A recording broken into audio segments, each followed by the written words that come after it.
Magandang araw sa inyo. Ako po si Dr. Miguel Santos, ang inyong lingkod, isang doktor na nag-aalaga sa ating mga nakatatanda. Naisip nyo na ba kung ang mga gulay na inyong kinakain ay maaaring nagdudulot ng higit na pinsala kaysa kabutihan? Habang tayo ay nagkakaedad, madalas nating naririnig ang kahalagahan ng pagkain ng mas maraming gulay. Pero paano kung ang ilan sa mga ito ay nagpapahirap pala sa ating panunaw at nagiging sanhi ng mga pangmatagalang issue sa kalusugan? Ang katotohanan ay hindi lahat ng gulay ay nilikhang pantay-pantay. Ang ilan ay maaaring nakakagulat na mahirap iproseso ng ating katawan, na humahantong sa pananakit ng tiyan pamamaga at iba pang mga komplikasyon, lalo na para sa ating mga senior. Sa video na ito, tutuklasin natin ang 5 gulay na dapat iwasan o bawasan ng mga nakatatanda para sa mas maayos na panunaw at pangmatagalang kalusugan. Baka magulat kayo sa ilan sa mga ito dahil madalas silang itinuturing na masustansya. Ngunit ang epekto nila sa ating digestive system at pangkalahatang kalusugan ay maaaring hindi gaanong maganda. Kung nakaranas na kayo ng paglobo ng tiyan, bloating, acid reflux, o hindi maipaliwanag na pananakit ng kaso-kasuan, baka mas malaki ang papel ng inyong mga pinipiling gulay kaysa sa inaakala ninyo. Manatili po kayo hanggang sa dulo dahil hindi lang ito tungkol sa kung ano ang dapat iwasan. Ito ay tungkol sa paggawa ng matalinong mga pagpili na makakatulong sa inyong bumuti ang pakiramdam, manatiling mas aktibo, at i-enjoy ang buhay ng may higit na kaginhawaan.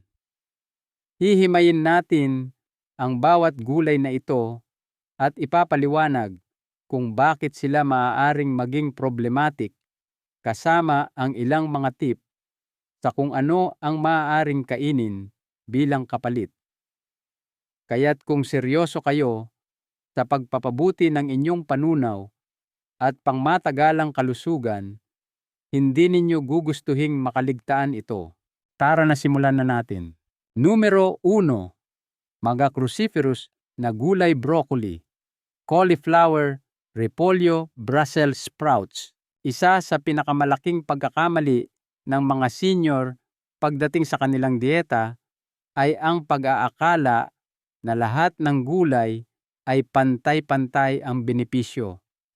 Habang ang mga cruciferous na gulay tulad ng broccoli, cauliflower, repolyo, at Brussels sprouts ay puno ng bitamina at fiber, maaari rin silang maging ilan sa mga pinakamahirap tunawin. Ang mga gulay na ito ay naglalaman ng mataas na antas ng fiber at sulfur compounds na maaaring magdulot ng paglobo ng tiyan, kabag at discomfort, lalo na sa mga nakatatanda na ang digestive system ay maaaring hindi na kasing episyente sa pagtunaw ng pagkain tulad ng dati. Kung nakakain na kayo ng isang platong steamed broccoli o ensaladang repolyo at pagkatapos ay naramdaman ninyong hindi komportable ang inyong tiyan o nakaranas ng pananakit nito, hindi kayo nag-iisa. Ang makoko, ang mga cruciferous na gulay, ay naglalaman ng isang uri ng carbohydrate na tinatawag na raffinose na nagpe-ferment sa bituka at naglalabas ng gas. Bagamat hindi naman ito mapanganib, maaari itong magdulot ng matinding discomfort, lalo na kung ang inyong digestive system ay naging mas sensitibo sa paglipas ng panahon. Marami ring senior ang nakakaranas ng mas mabagal na panunaw. Ibig sabihin, mas matagal manatili ang mga pagkaing ito sa tiyan at bituka na nagpapataas ng posibilidad ng bloating. Ang isa pang issue sa mga cruciferous na gulay ay ang kanilang epekto sa thyroid function. Ang mga gulay na ito ay naglalaman ng goitrogens, mga compound na maaaring makasagabal sa iodine absorption at posibleng makaapekto sa kalusugan ng thyroid. Bagamat hindi ito problema para sa lahat ang mga senior na mayroon ng mga issue sa thyroid tulad ng hypothyroidism, ay dapat maging mas maingat. Kahit wala kayong diagnosed na kondisyon sa thyroid, ang pagkain ng malalaking halaga ng mga gulay na ito sa paglipas ng panahon ay maaaring mag-ambag sa hormonal imbalances na mag-iiwan sa inyong pakiramdam na pagod at matamlay. Ngayon, hindi naman ibig sabihin nito na kailangan ninyong tuluyang alisin ang mga gulay na ito. Ang mahalaga ay maging maingat sa dami ng kinakain at kung paano ito inihahanda. Ang pagluluto ng mga cruciferous na gulay ay makakatulong na masira ang ilan sa mga matitigas na fiber at mabawasan ang epekto nito sa panunaw. Halimbawa, ang bahagyang pag-steam o pag-roast sa kanila sa halip na kainin ng hilaw ay maaaring gumawa ng malaking pagkakaiba sa kung paano ito tinatanggap ng inyong tiyan. Ngunit, kung palagi kayong nahihirapan sa panunaw, mas makabubuti sigurong bawasan ang inyong pagkain nito o palitan ng mas banayad na alternatibo tulad ng zucchini bell peppers o carrots na mas madali para sa tiyan. Sa huli, ang kinakain ninyo ay dapat magdulot ng magandang pakiramdam, hindi mag-iiwan sa inyong bloated at matamlay. Kung nakakaranas kayo ng digestive discomfort at hindi ninyo naisip na ang mga cruciferous na gulay ang posibleng dahilan, marahil oras na para tingnan ng mas malapitan kung paano tumutugon ang inyong katawan sa mga ito. Ang pagiging mulat sa kung aling mga pagkain ang gumagana para sa inyo at alin ang hindi ay isa sa pinakamakapangyarihang paraan upang mapanatili ang mabuting kalusugan habang kayo ay nagkakaedad. Numero 2, mga nightshade na gulay kamatis, talong sili patatas.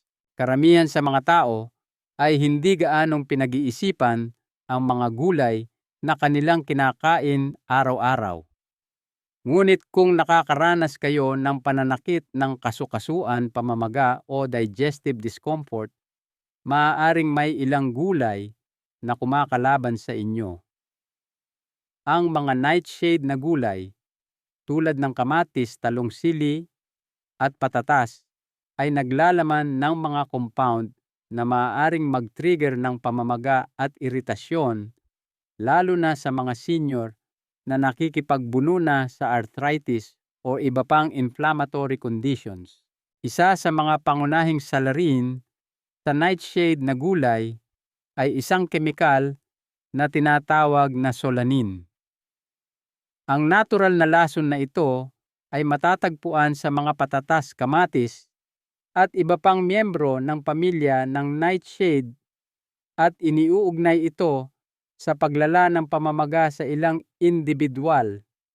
Kung meron kayong arthritis, paninigas ng kasukasuan o hindi maipaliwanag na pananakit ng katawan, maaaring pinalalala pa ito ng mga nightshade nang hindi ninyo namamalayan. Maraming senior na nagbawas sa pagkain ng mga gulay na ito ang nag-ulat na nabawasan ang paninigas ng kanilang mga kasukasuan kasama na ang pagbuti ng kanilang mobility at pangkalahatang ginhawa. Ang isa pang problema sa mga nightshade na gulay ay ang potensyal nilang magdulot ng acid reflux at digestive irritation. Ang mga kamatis at sili, halimbawa, ay napaka-acidic na maaaring maging partikular na problema para sa mga senior na may GERD, gastroesophageal reflux disease o sensitibong tiyan. Kung madalas kayong makaranas ng heartburn pagkatapos kumain ng mga pagkaing may kamatis tulad ng pasta sauce o salsa, posibleng ang kaasiman nito ang nag-aambag sa problema. Maraming tao ang nag-aakala na ang acid reflux ay natitrigger lamang ng maanghang na pagkain o kape, ngunit ang mga acidic na gulay ay maaaring maging kasing problematic. Ang patatas naman sa kabilang dako ay maaaring maging mahirap para sa blood sugar levels. Bagamat hindi ito halatang problema, ang patatas ay may mataas na glycemic index, ibig sabihin, maaari itong magdulot ng biglaang pagtaas ng blood sugar. Sa paglipas ng panahon, maaaring mag-ambag ito sa insulin resistance o gawing mas mahirap ang pamamahala sa diabetes. Para sa mga senior na nagbabantay ng kanilang blood sugar, ang pagpapalit ng puting patatas sa mga alternatibo tulad ng kamote o cauliflower mash ay isang matalinong pagpili. Siyempre, hindi ito nangangahulugan na kailangan ninyong alisin lahat ng nightshades. Ngunit kung nakakaranas kayo ng pamamaga, pananakit ng kasukasuan o digestive discomfort, maaaring sulit na subukang magpahinga muna sa pagkain ng mga ito. Maraming tao na nagbawas kahit sa loob lamang ng ilang linggo ay nakapansin ng pagbuti sa kanilang pakiramdam. At kung magpasya kayong patuloy na kumain ng nightshades, subukang lutuin ang mga ito sa halip na kainin ng hilaw.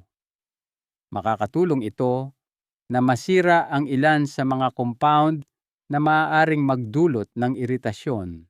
Kung nanonood pa rin kayo ng video na ito at nakikita ninyong mahalaga ang mga impormasyong ito, mangyaring mag-comment ng numero 2 sa ibaba para malaman kong nandyan kayo. At kung hindi pa kayo nakasubscribe, inirerekomenda kong mag-subscribe kayo at i-on ang bell para hindi ninyo makaligtaan ang anumang video. Ang inyong suporta ay tumutulong sa amin na magpatuloy sa paglikha ng magandang content para magbigay kaalaman at magbigay inspirasyon sa inyo. Ngayon, magpatuloy tayo. Numero 3, hilaw na sibuyas at bawang. Karamihan sa mga tao ay itinuturing ang sibuyas at bawang bilang mga pangunahing sangkap sa kusina na nagdaragdag ng lasa at sarap sa kanilang mga paboritong pagkain. Ngunit habang ang mga sangkap na ito ay mahusay para sa pagpapasarap ng pagkain, maaari rin silang maging nakakagulat na matapang para sa digestive system, lalo na sa mga senior. Kung nakaramdam na kayo ng paglobo ng tiyan, nakaranas ng acid reflux o dumanas ng pananakit ng tiyan pagkatapos kumain ng isang ulam na may sibuyas o bawang, hindi kayo nag-iisa. Ang mga gulay na ito ay naglalaman ng matatapang na sulfur compounds at fermentable fibers na maaaring maging mahirap para sa bituka, na humahantong sa bloating, kabag at maging iritasyon sa lining ng tiyan. Isa sa pinakamalaking issue sa hilaw na sibuyas at bawang ay ang kanilang kakayahang mag-trigger ng acid reflux. Pinare-relax nila ang lower esophageal sphincter, ang kalamnan na pumipigil sa stomach acid na umakyat pabalik sa esophagus. Ibig sabihin, pagkatapos kumain ng ulam na may hilaw na sibuyas o bawang, maaari kayong makaranas ng heartburn, indigestion o pakiramdam na parang nasusunog sa inyong dibdib. Para sa mga senior na mayroon ng GERD o acid reflux, ang pagkain ng mga gulay na ito ng hilaw ay maaaring lalong magpalala ng mga sintomas. Ang isa pang issue ay ang sibuyas at bawang ay naglalaman ng fructans, isang uri ng fermentable carbohydrate na maaaring magdulot ng digestive discomfort lalo na para sa mga may sensitibong tiyan o irritable bowel syndrome, IBS. Ang fructans ay maaaring mahirap tunawin ng katawan na humahantong sa kabag at bloating habang ito ay nagpe-ferment sa bituka. Kung nakaramdam na kayo ng hindi pangkaraniwang kabag o bloating pagkatapos ng isang ulam na may sibuyas o bawang, malamang na dahil ito sa mga compound na ito. Ang ilang mga senior ay maaari ring makaranas ng mas matinding reaksyon sa panunaw tulad ng pananakit ng tiyan cramps o pagtatae pagkatapos kumain ng mga gulay na ito. Nangyayari ito dahil mabilis na pineferment ng gut bacteria ang fructans na humahantong sa pagtaas ng produksyon ng gas.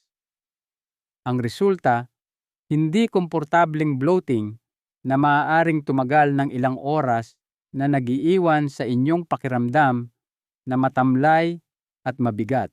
Ngayon, nangangahulugan ba ito na kailangan ninyong tuluyang alisin ang sibuyas at bawang? Hindi naman. Ang susi ay maging maingat kung paano ninyo ito inihahanda. Ang pagluluto ng sibuyas at bawang ay makakatulong na masira ang ilan sa mga sulfur compounds at fructans na ginagawa silang mas banayad para sa digestive system. Maraming tao ang nakatuklas na ang paggamit ng roasted o ginisang sibuyas sa halip na hilaw ay makabuluhang nakakabawas ng discomfort. Gayun din ang mga mantika na may lasa ng bawang, garlic-infused oils ay maaaring magbigay ng lasa ng walang kaparehong epekto sa panunaw. Kung matagal na kayong nakikipagbuno sa acid reflux, bloating o pananakit ng tiyan at hindi ninyo naisip na ang sibuyas at bawang ang posibleng salarin, maaaring sulit na subukang bawasan ang inyong pagkain nito o lumipat sa mga lutong bersyon. Ang pagbibigay pansin sa kung paano tumutugon ang inyong katawan sa iba't ibang pagkain ay isa sa mga pinaka-epektibong paraan upang mapabuti ang panunaw at pangkalahatang kalusugan habang kayo ay nagkakaedad. Numero 4, mais at iba pang mahirap tunawing starchy na gulay. Ang mais ay isang pangunahing pagkain sa maraming dieta na kadalasang kinakain sa lahat ng bagay mula sa sariwang mais sa busal, corn on the cob hanggang sa popcorn at tortillas. Ngunit ang hindi alam ng marami ay ang mais at iba pang mahirap tunawing starchy na gulay ay maaaring maging partikular na problematic para sa mga senior. Bagamat tila isang hindi nakakapinsalang pagkain, ang mais ay naglalaman ng panlabas na balat ng cellulose, isang uri ng fiber na hindi kayang ganap na tunawin ng katawan ng tao. Ibig sabihin, para sa maraming senior, ang pagkain ng mais ay maaaring humantong sa bloating kabag at kahit hindi kumpletong panunaw na nagiiwan sa inyong pakiramdam na mabigat at matamlay pagkatapos kumain. Kung nakapansin na kayo ng mga piraso ng mais sa inyong dumi pagkatapos kumain nito, iyon ay dahil nahihirapan ang inyong katawan na tunawin ito ng buo. Hindi tulad ng ibang gulay na madaling matunaw, ang mais ay dumadaan sa digestive tract na halos buo na maaaring magdulot ng discomfort, lalo na sa mga may mas mabagal na digestive system. Ang mataas na fiber content ay maaaring maging kapaki-pakinabang para sa ilan, ngunit para sa maraming senior, maaari itong lumikha ng digestive distress lalo na kapag kinain sa malalaking halaga. Kunin natin bilang halimbawa si Aling Nena. Siya ay 70 taong gulang at laging gustong-gusto kumain ng mais kasama ng kanyang mga ulam. Ngunit sa paglipas ng mga taon, nagsimula siyang makaranas ng mas maraming bloating at pananakit ng tiyan lalo na pagkatapos kumain ng mais sa busal o popcorn. Inakala niyang bahagi lang ito ng pagtanda, ngunit pagkatapos niyang bawasan ang pagkain ng mais at palitan ito ng mas madaling tunawing gulay tulad ng zucchini at lutong carrots, napansin niya ang isang malaking pagbuti. Mas gumaan ang pakiramdam ng kanyang tiyan at hindi na niya naramdaman ang parehong matamlay at mabigat na pakiramdam pagkatapos kumain. Ang popcorn sa particular ay maaaring mas mahirap pang tunawin dahil sa magaspang na texture nito at matutulis na hindi natunaw na butil. Maaari itong makairita sa digestive tract na ginagawa itong isang hindi magandang pagpipilian para sa mga may sensitibong tiyan o diverticulosis. Ang diverticulosis ay isang kondisyon na karaniwang nangyayari sa mga senior kung saan nabubuo ang maliliit na bulsa sa kolon na maaaring mamaga o mairita ng ilang pagkain. Kung nakaramdam na kayo ng discomfort pagkatapos kumain ng popcorn, maaaring paraan ito ng inyong katawan para sabihin sa inyo na nahihirapan itong iproseso ito. Bukod sa panunaw, ang mais ay isa ring high glycemic na pagkain. Ibig sabihin, maaari itong magdulot ng biglaang pagtaas ng blood sugar. Bagamat hindi ito kasing grabe ng mga processed na asukal o puting tinapay, ang mais ay medyo mabilis pa ring nagiging asukal sa katawan. Para sa mga senior na namamahala sa diabetes o insulin resistance, ang regular na pagkonsumo ng mais ay maaaring gawing mas mahirap ang pagkontrol sa blood sugar. Ang pagpili ng mga gulay na may mababang glycemic index tulad ng leafy greens, bell peppers o pipino ay maaaring magbigay ng parehong benepisyong nutrisyon nang walang negatibong epekto sa panunaw at blood sugar. Kung nasisiyahan kayo sa mais, ang moderasyon ang susi. Ang pagkain ng kaunting halaga paminsan-minsan ay malamang na hindi magdulot ng malalaking issue, ngunit ang pag-asa dito bilang isang pangunahing bahagi ng dieta ay maaaring hindi ang pinakamahusay na pagpipilian para sa pinakamainam na panunaw at pangkalahatang kalusugan. Ang pagpili sa halip ng mga lutong madaling tunawing gulay ay makakatulong sa inyong maiwasan ang bloating discomfort at pagbaba ng enerhiya. Ang pagiging maingat sa kung paano nakakaapekto sa inyong katawan ang ilang starchy na gulay ay maaaring gumawa ng malaking pagkakaiba sa inyong pakiramdam sa araw-araw. Kung nanonood pa rin kayo ng video na ito at nakikita ninyong mahalaga ang mga impormasyong ito, mangyaring mag-comment ng numero 4 sa ibaba para malaman kung nandyan kayo. At kung hindi pa kayo nakasubscribe, inirerekomenda kong mag-subscribe kayo at i-on ang bell para hindi ninyo makaligtaan ang anumang video. Ang inyong suporta ay tumutulong sa amin na magpatuloy sa paglikha ng magandang content para magbigay kaalaman at magbigay inspirasyon sa inyo. Ngayon, magpatuloy tayo. Numero 5, spinach. At iba pang mataas sa oxalate na gulay, ang spinach ay madalas na pinupuri bilang isa sa mga pinakamasustansyang gulay, puno ng bitamina, mineral at antioxidants.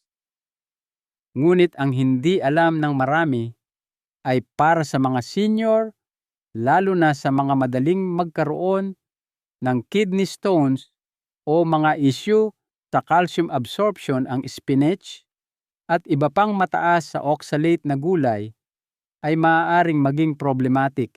Ang mga oxalate ay mga natural na compound na matatagpuan sa ilang mga gulay.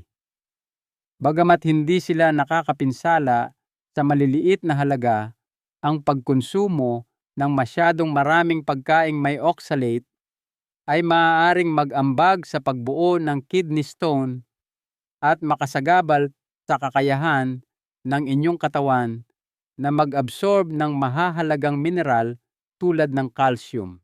Kung nagkaroon na kayo ng kidney stones dati, alam ninyo kung gaano ito kasakit. Ang maliliit at matitigas na mineral deposit na ito ay nabubuo sa mga bato kidneys kapag ang ilang mga substance tulad ng oxalates ay kumakapit sa calcium sa halip na maayos na mailabas sa katawan. Ang spinach ay isa sa mga pagkaing may pinakamataas na taglay na oxalate. Ibig sabihin, para sa mga madaling magkaroon ng kidney stones, ang madalas na pagkain nito ay maaaring magpataas ng panganib na magkaroon nito. Kung nagkaroon na kayo ng problema sa kidney stones o pinayuhan kayong bawasan ang inyong oxalate intake, ang paglilimita sa spinach at mga katulad na gulay ay maaaring isang matalinong desisyon. Tingnan natin si Mang Lito, isang 73 taong gulang na inakala niyang gumagawa siya ng isang malusog na pagpili sa pamamagitan ng pagkain ng spinach salads halos araw-araw.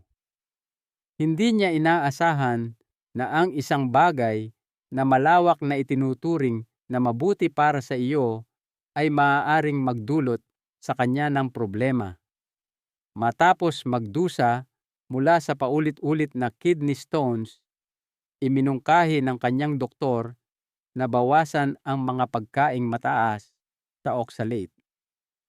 Lumipat siya sa mga gulay na mas mababa sa oxalate tulad ng romaine lettuce at bok choy, at mula nang gawin ang pagbabagong iyon, hindi na siya nagkaroon ng isa pang yugto ng kidney stone.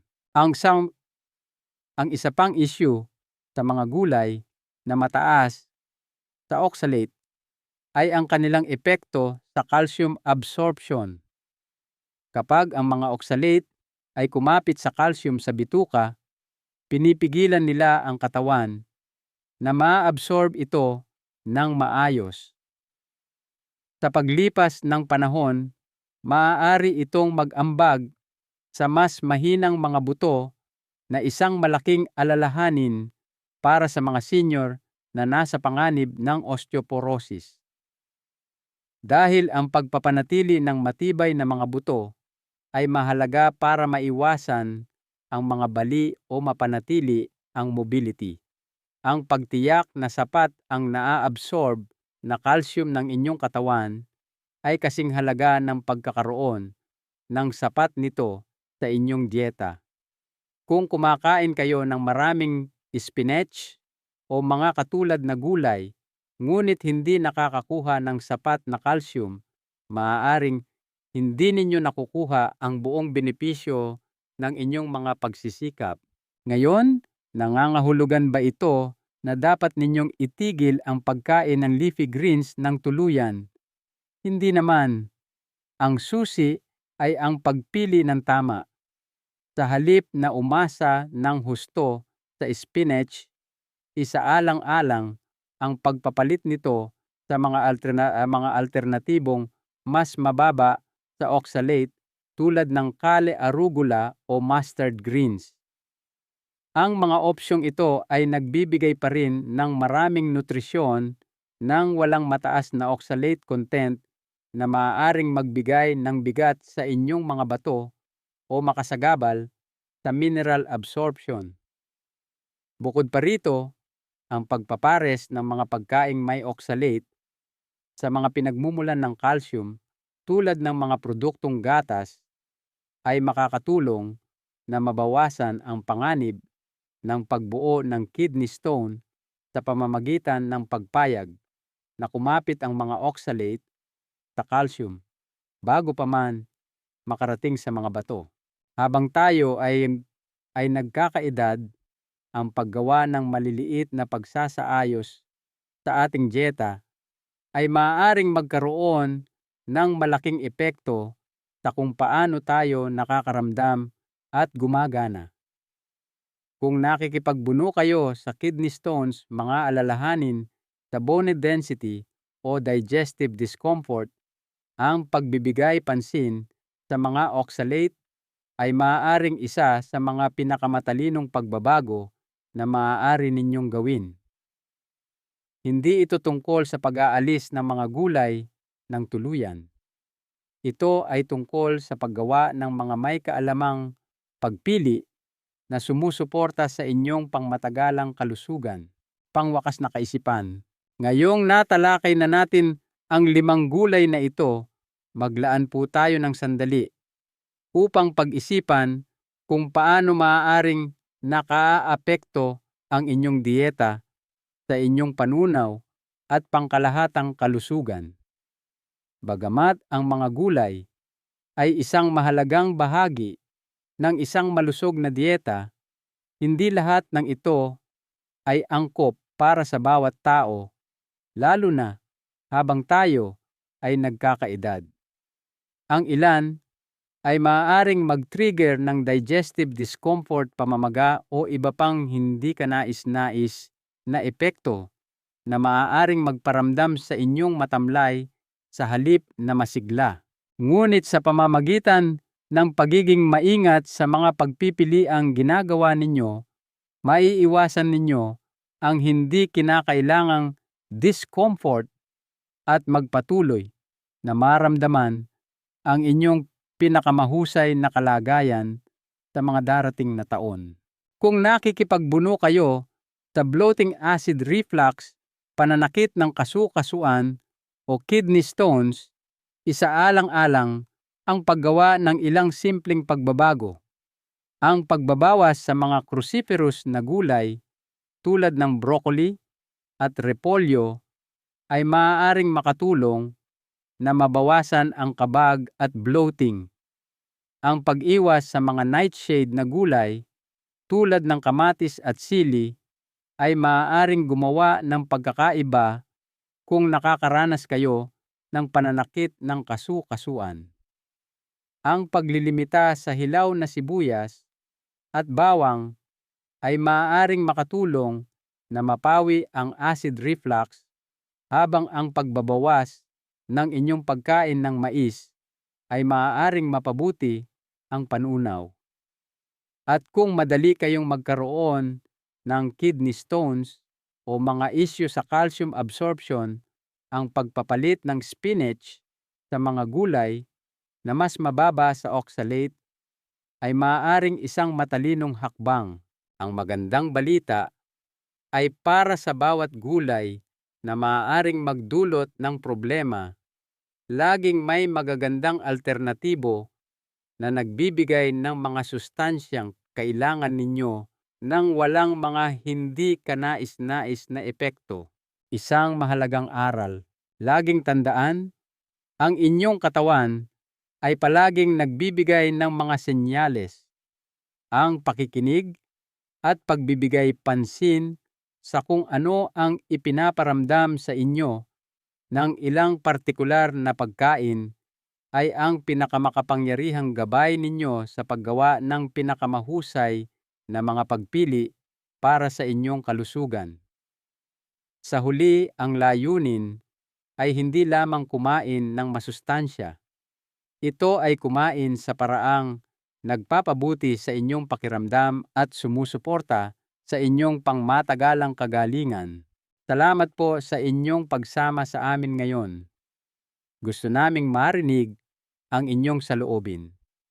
Mag-iwan po kayo ng komento sa ibaba at ibahagi ang isang bagay na natutunan ninyo ngayon at kung paano ninyo ito plano gamitin sa inyong buhay. Ang inyong mga kaisipan ay mahalaga sa amin, kaya huwag po kayong mag-atubiling ibahagi ang mga ito. Ang pagbabasa ng inyong mga komento ay nagbibigay sa amin ng malaking motibasyon at inspirasyon. Kung nagustuhan ninyo ang video na ito at nahanap itong nakakatulong, mangyaring i-like, mag-subscribe at i-share. Ang inyong suporta ay tumutulong sa amin na magpatuloy sa paglikha ng magandang content para magbigay kaalaman at magbigay inspirasyon sa inyo. Salamat sa panonood at inaasahan namin na makita kayo sa susunod na video.